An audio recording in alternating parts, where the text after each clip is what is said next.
But I think a big part of the reason that so much profound work is done in one's 20s is because it's that moment where the notions that you've been fucking around with are now beginning to congeal in useful wisdom, and you have the skill set with which to deploy them.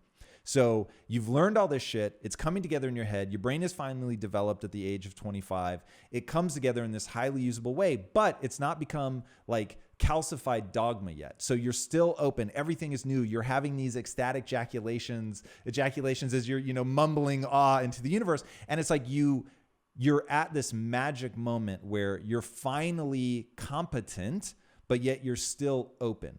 And so when I hear you talk about all that stuff, it feels like you're saying you have to, using your words, shake the snow globe as a way to remain open, because you have all this competence. Your brain is like grabbing onto it. It's defining you more and more. You're becoming more ordered. I'd never heard it said like that, but that makes a lot of sense in that way, where it's like, okay, the risk becomes I calcify and I'm no longer open to new experience. I no longer go back to the wishing well. I don't have new ideas. All my genius was when I was young.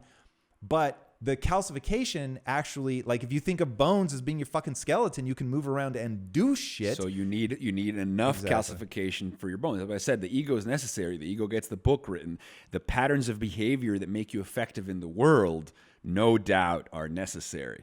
But that the same governing mechanics that underlie the ordering processes of the ego, which is the default mode network, can become metastasized when people suffer from the pathologies of anxiety and depression. So the default mode network, the ego that keeps order over the machinery, the patterns that serve you, can also be, can also lead to patterns that trap you.